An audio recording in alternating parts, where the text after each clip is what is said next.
Okay, the Pokemon Company support is absolutely worthless at this point. That the reason why you have a support portal and the reason why you can ask questions is to get help and advice. But the Pokemon Company has stopped giving advice entirely when it comes to playing the game competitively. That they give you a non-answer and a copy-paste response that doesn't even answer any question. They don't give a yes or no. They just say, we're not allowed to discuss this. That helps no one except for the hackers, because if you leave a gray area, they swoop in, exploit it, and that's why cheating is such a huge issue in Pokemon right now. That the last response I got that I showed in one of my more recent videos was that they said as long as it gets past hack check, that's illegal Pokemon. That directly breaks the rules that we see, because in the 4th rule it says any Pokemon that's modified is automatically illegal. But you can modify through PK Hex to make it get past hack check, so the Pokemon Company can't even give a good neutral response. But here's where it gets laughable. Pokemon Company International is unable to answer questions related to how to play the game or provide specific strategy information,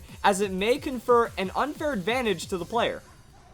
So they're talking about unfair advantages. You want to talk about unfair advantages? That's when it comes to breaking the rules. And if it's an honest player, if it's an honest player trying to come to you and ask a question, and you don't give them a response, then that means you're disadvantaging them even more. So to give an unfair advantage, well, now you're actually disadvantaging them, and it doesn't make any sense. Also, it's like the Pokemon Company treats everyone that's asking them a question as someone malicious, even though in most cases it's not. That if you're asking the Pokemon Company about legitimacy, you're curious. That right now, PK Hex is good. Like, PK Hex has it to where they can do whatever they want. They've entered tournaments with modified DSs, extracted all of the legality data from the Pokemon hack check, and then, like, disassembled it and rebuilt it into the PK Hex to where they can do whatever they want with it. You know, now it's only about the legitimate players asking questions. It's not like I'm going to be able to get anything else out of the Pokemon Company at this point. So either the Pokemon Company is behind, or they just refuse to help any legitimate player at this point. And that is absolutely disgusting and sad from the Pokemon Company. Because, like, if they give me a no, if I say, can I do this, and they say no, that's better than them giving a maybe, because then I can turn to the hacking player, the cheater, the illegitimate player, and say, the Pokemon Company says no, at least I can say that. But now it's a maybe. So what the cheating players do is they run away with it, and then you leave the legitimate player confused and disadvantaged, even though you're trying to not confer an unfair advantage to the player, because you think that they're trying to cheat off of your word. If I say, can I do this, and you say no, I'm not going to try to reverse mind game the Pokemon Company to be like, well, then that means that this is what's illegal, so if I get around that, then it's legal. No, that is not what these people are trying to do. And this was in response to a new question. So this wasn't even VGC related, but they didn't even say that we're not allowed to respond to non-VGC things. So this popped up on Reddit. Recently, I saw a Reddit post where someone cloned 2 Zygardes in X and Y, transferred them to Sun and Moon, they were then deconstructed and reformed to reset for the stats, and then that's how you get a cloned Zygarde in Pokemon Sun and Moon. The Pokemon Company should just give an easy no for this. That shuts down the Reddit post, that shuts down all of this. But by saying, oh, we're not allowed to discuss because that gives an unfair advantage, how does it give an unfair advantage? I already know about cloning if I'm asking this response. I already know about all the mechanics that you're trying to shield me from if I'm trying to gain an unfair advantage. It doesn't work that way. All you have to do is see cloning in the response, Pokemon support team, and just say no. And then it's done. So this is creating a lot of different problems, because now judges are allowing illegal Pokemon. That we've seen this happen for months right now, that I have this video right here. Hacked Pokemon in the Nationals Finals, and this was from Ian, who said, yeah, I'm using PK Hex in front of judges. There's literally at least 5 judges near me. And then in the discussion, there was a top VGC player who admitted to using PK Hex right in front of the judge, and the judge said he either didn't know what PK Hex was or didn't care because my box was locked at the time. So there are players that are admitting hacking to judges, and the judges don't have any guidance from the Pokemon Company at this point, so they're allowing PK Hex because the Pokemon aren't being caught in the hack check. The Pokemon Company needs to make a stand right now because everyone's confused. The support team is confused, the legitimate players are confused, the judges are allowing illegal Pokemon because the Pokemon Company hasn't made a statement about it. They're dodging the question so much that's like they're creating this gray area for all the top VGC players to hide in with their hacked Pokemon, and it's because the Pokemon Company is scared that if they piss off all the hackers, then they're afraid that they're going to lose a lot of their competitive scene, even though these are the people breaking the rules and disadvantaging the loyal fans that are legitimate players, the true Pokemon fans that aren't ruining the spirit of the game by not cheating. But no, they're doing the reverse because they don't want hackers to get mad at them. why does the Pokemon Company care so much? If they expose, like, I've already exposed all the top players for hacking. Pokemon Company removed them. Sure, you'd have to rebuild your scene, but that's where we need to be at this point. Or they at least need to make a statement. They need to allow hacked Pokemon that pass the hack check, or they need to disallow it. But instead, they're giving these vague answers about disadvantaging players that's actually disadvantaging the legitimate player more. And no one knows what the response is anymore because the Pokemon Company refuses to make any statements. It's utter crap at this point. So yeah, this is about something that is obviously illegal, and let's keep this in mind, guys. Remember, there's official proof, 100% proof, of the Pokemon Company saying this. Therefore, if a Pokemon is bred from illegitimately obtained Pokemon, it is not considered illegal, nor is a Pokemon that is otherwise impossible to obtain through normal means in the game. Nor is a Pokemon otherwise impossible to obtain. It's impossible to get a clone Zygarde through in-game means, and that just goes right in line with this. But the Pokemon Company has decided to backtrack from this. I finally had a good. The Pokemon Company did a good, and we had a statement that they needed to make this public. They needed to stand by the statement.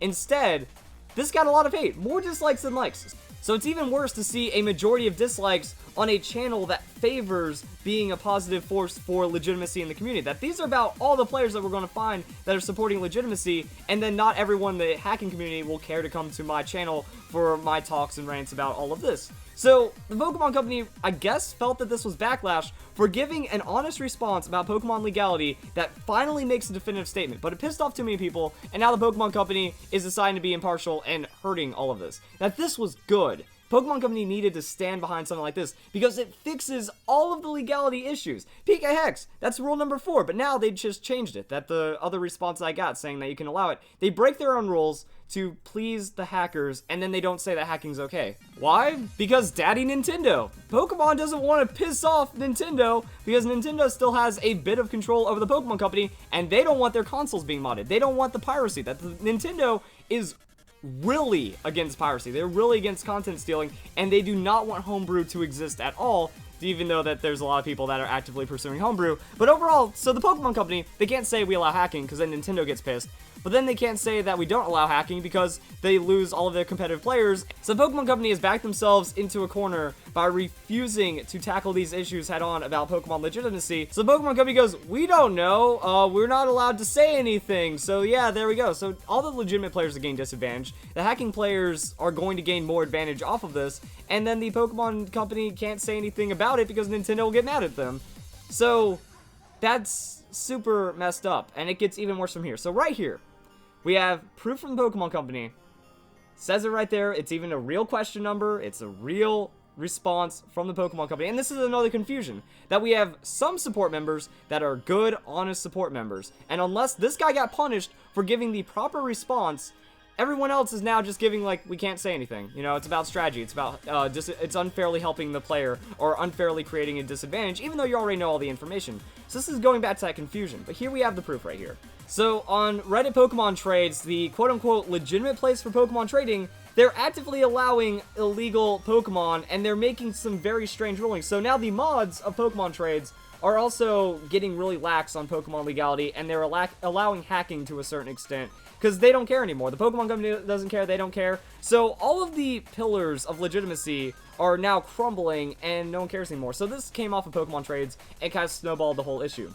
So it started, this guy said he wanted to grant permission to distribute 4 Zygardes, which were deconstructed and reconstructed from cells. Can I have confirmation on this because it seems to be in direct violation of Rule 1. Rule 1 on Pokemon Trades says no cloned Pokemon, but a mod says confirmed. We told him it would be allowed. They say that the cells themselves are functionally items for all intents and purposes, therefore the reassembled Zygarde is a new Pokemon, even with new PID and everything, therefore it's legal even though it came from cloned Pokemon. Well, going off of this response from the Pokemon Company, it is not legal, and it doesn't matter because Rule 4 of the VGC rules say even illegal items, that if you hack in items, that is also illegal. So, cloning the Pokemon, having an illegal Zygarde, breaking down items, effectively makes the items illegal, kind of like how you can't breed hacked parents and then get a legitimate offspring. That all of this has been said by the Pokemon Company before, and they haven't made a statement to refute this, so this is where the legality should stand, but the Reddit Pokemon Trades don't care because the mods are now defecting as well. So let's go and check out a lot of other issues that are going on with the Pokemon Trades Reddit. Allowed without disclosure. using hacked parents to produce legal offspring. There's no such thing as a legal offspring from hacked parents because the Pokemon Company, the people that are controlling the rules and creating your game, say that that's not allowed from the quote-unquote legitimate place for Pokemon. So this is also where we get into the legit, legal, and illegal argument for hacked Pokemon and Pokemon legality. And honestly, it's like the biggest lie ever told in Pokemon. That what we have right here is the legitimate, legal, hacked, and illegal. That note, none of these definitions are official in any way. That all of these are bullshit compared to the official definitions of Pokemon legality, and because of that, people take this and run away with it. That most of the Pokemon community right now allows hacked Pokemon as long as they have quote-unquote legal stats because of this definition right here. That they say legality does not equal legitimacy. Pokemon can appear completely legal, but still be illegitimate if it has been cloned or edited. No, there is no gray area of Pokemon legality. A Pokemon is either legal or illegal. That's it. And illegal is immediately once PK Hex, modification, or any of the editing, cloning, like pretty much you just delete this. You delete this rule right here. Like, or you just move it down. That legal actually means illegal, and legitimate is the only thing that means legal. A Pokemon is only legal. It has never been modified, has never been copied, wasn't created, has only been obtained through in-game means. That's it. It shouldn't be that hard to understand. And a super depressing stat from this is even with the Pokemon Company saying that breeding hacked parents is illegal, we have 83% of the Pokemon trades Reddit in favor of this. Using hacked parents with legal attributes, Pokeball moves, etc. for easier breeding, 83% are in favor, even though that's against the rules. So the Pokemon trades Reddit, saying that they are a place for Pokemon legality, is actually promoting illegal Pokemon in several different ways. That you cannot have cloned Zygarde. That cloning the Zygarde, deconstructing it, and then reconstructing it, it's still a cloned Zygarde. That we get a lot of people that feel that they are entitled to playing the game their way, even though it's cheating and against the rules, and then swinging community decisions because the community doesn't want people to be bad at them. So everyone's fake, and it's creating a larger hacking issue than ever, and then the Pokemon Company refuses to step in, which is absolutely ridiculous. So yeah, the system is completely broken right now. That the unofficial place, people are kind of using officially, and then everyone's hacking anyways, and then the Pokemon Company refuses to do anything. Pokemon Company needs to take action. Your support exists to help people, and you refuse to help people with your support, so you're disadvantaging the people that are legitimate in trying to ask for help for no reason. Like I said, everyone knows how to hack in this game right now. Hacking tools are much more complex. This isn't like back in the 4th generation when people would use like a Game Shark and try to get into a Pokemon tournament with obviously illegal Pokemon. That the hack checking has gotten better, and also the hack programs have gotten better. That you can't treat everyone like some kind of dum-dum that doesn't understand the game that's trying to mine you for information. The information is already out there. You need to do something, Pokemon. But until then, it's just laughable, and you're making the problem worse. Excellent. Good job.